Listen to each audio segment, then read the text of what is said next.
皆さんこんにちは，Jimmy des，歡迎收睇我想講日文。我而家嚟到福島縣 Fukushima 裏面嘅其中一個市呢，叫做會津若松。會津若松。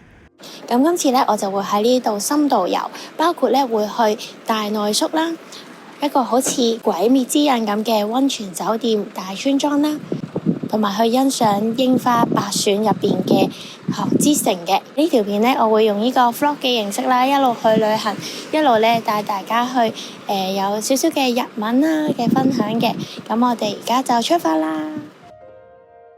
check in 咗酒店之後，我哋就喺市中心食午餐。會津呢個地區以前係驛站，養咗好多馬，所以發展出食馬肉嘅飲食文化啦。今日我哋就嚟挑戰下食馬刺し馬刺身。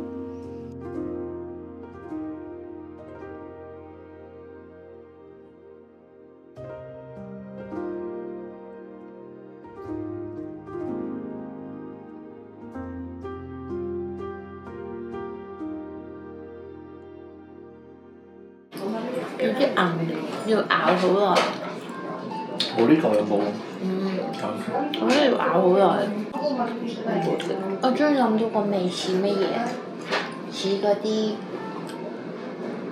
即係西班牙火腿。食完午餐就去睇景點啦。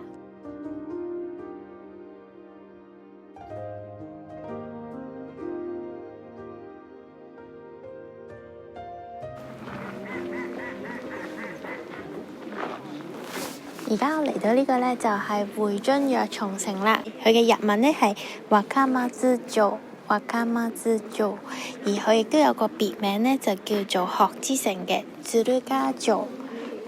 咁啊，呢一個地方呢，係日本嘅櫻花白選，而呢度嘅天守閣呢，亦都係日本裏面唯一一個赤瓦。咁我今日就唔會買入場券去睇噶啦，淨係睇下外面欣賞下櫻花嘅啫。滿開呢個字就見得多啦，但係大家知唔知道花冧開咗8成呢，就已經可以算係滿開噶啦。有興趣嘅話，亦都可以試下划船體驗。而家我哋就一齊欣賞下會津若松城嘅1000棵櫻花啦。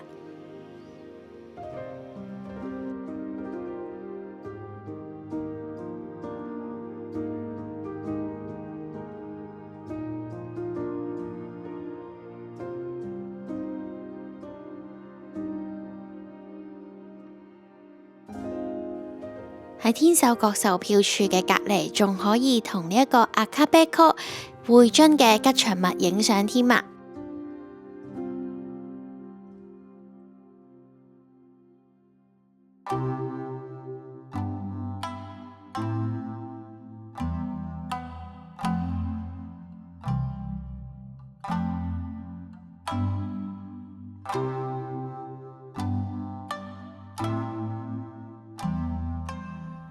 喺桜祭り裏面，當然唔少得嘅就係呢一啲賣小食嘅屋台屋台，而吸引到我嘅就係呢一間茶屋。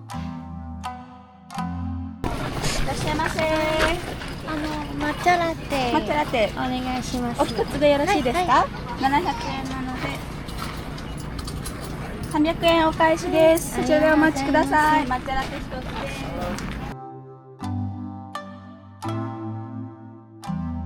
呢間店嘅店主而家喺京都宇治茶名產地京都府南山城村嗰度修行緊。佢話呢啲茶葉都係佢自己親手摘落嚟㗎。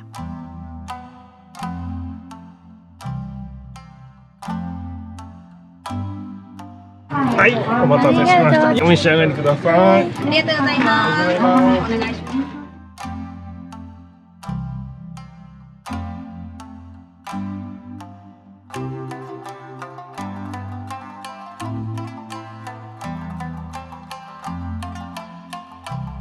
櫻花期間呢片草地會開放到晚上嘅9點。另外呢，園入邊亦都會有 light up， 可以喺夜晚欣賞夜櫻。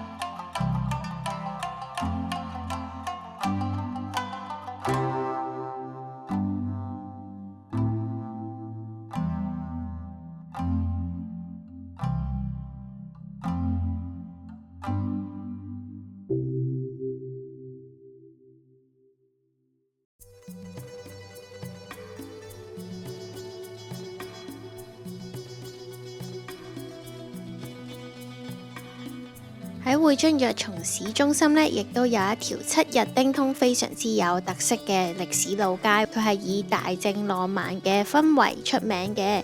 咁當中呢，就有一啲懷舊嘅建築啦，亦都有一啲西洋嘅建築。我哋去咗野口英世青春館嗰度參觀。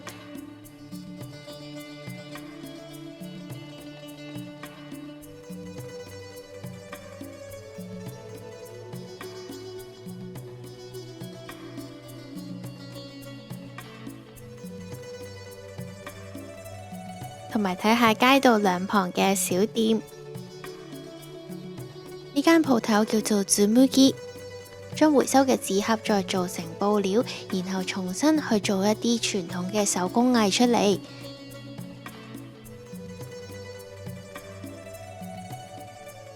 鋪頭入邊呢，仲有2部衣車，有興趣嘅話可以參加佢哋嘅 workshop 去整自己嘅手工藝品。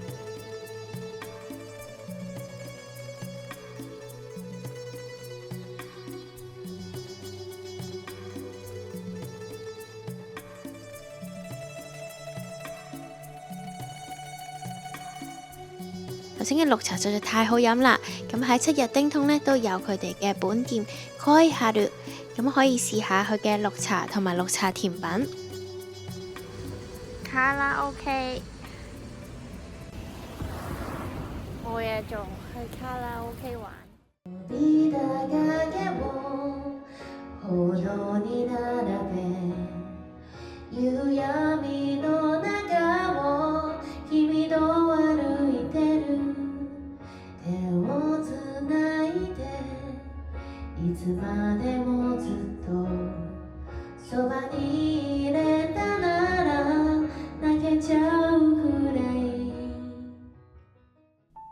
多謝大家收睇福島縣會津若松深度遊之旅嘅第1集，嚟緊仲有2集，我會去日本3大茅屋聚落大內宿，以及一個好似鬼滅之刃咁嘅溫泉酒店。記得 subscribe 唔好錯過新片啦！我哋下次再見啦，またね。